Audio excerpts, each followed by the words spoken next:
Je voudrais dire quelques mots sur ce qui sera notre prochaine politique de santé si nous sommes élus en mairie de Nîmes. Je dirais qu'il y a des grands axes qui vont un petit peu diriger cette politique. Je passe rapidement sur l'hôpital. L'hôpital n'est pas tout à fait de la compétence de la municipalité, bien que le maire soit président du conseil de surveillance des hôpitaux, il n'est pas de notre compétence directe. Néanmoins, nous pourrons intervenir pour éviter que ne se répande ce partenariat public-privé qui est une véritable plaie pour le service public et qui ne permet pas aux gens d'accéder de façon tout à fait facile et correcte aux soins de qualité. Il y a effectivement un gros problème sur Nîmes, comme dans d'autres grandes villes d'ailleurs, de l'offre de soins, et on peut dire que dans certains quartiers, Nîmes est un désert médical. Quelle est notre proposition? C'est de développer des structures qu'on appelle centres de santé, qui sont des structures de soins pluridisciplinaires, pratiquant le tiers payant, pratiquant à la fois les soins, l'éducation sanitaire et la prévention, et permettant aux gens de faibles revenus d'accéder tout à fait correctement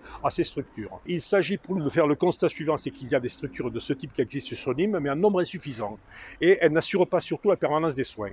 Voilà, donc nous allons faire effectuer un travail prioritaire dans l'élaboration de ces structures, en définissant bien sûr les partenariats, les associations qui veulent y participer, les mois mutualistes et autres. Dont le deuxième axe de notre future politique de santé sera la création d'une maison d'accueil pour personnes souffrant de maladies chroniques.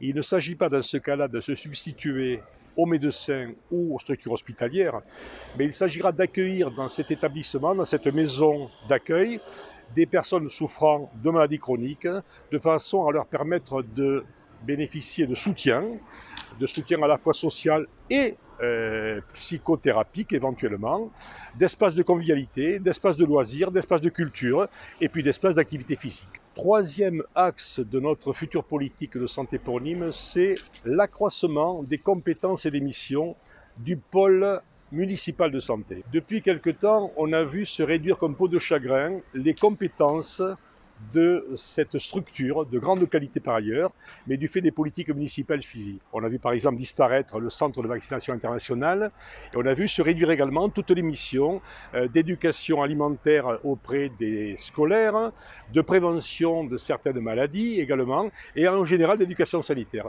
Mais nous voulons redynamiser cette structure et faire en sorte qu'elle soit, dans son activité de service public, de pôle de santé publique au service des habitants de l'île. Dernier point, mais qui n'est pas donc directement un point qui touche à la santé, mais qui lui est lié, c'est la possibilité donnée aux professionnels de santé de se déplacer en ville et d'avoir des aires de stationnement leur permettant d'effectuer leur activité, à la fois pour les praticiens, pour les infirmières et pour les travailleurs à domicile. Donc, si vous voulez une ville où la santé soit accessible à tous, où la santé soit une politique qui vous concerne à tous, et une ville dans laquelle on se sente bien, votez pour la liste conduite par Vincent Bouger et Jo Menu, qui s'appelle Nîmes citoyenne à gauche.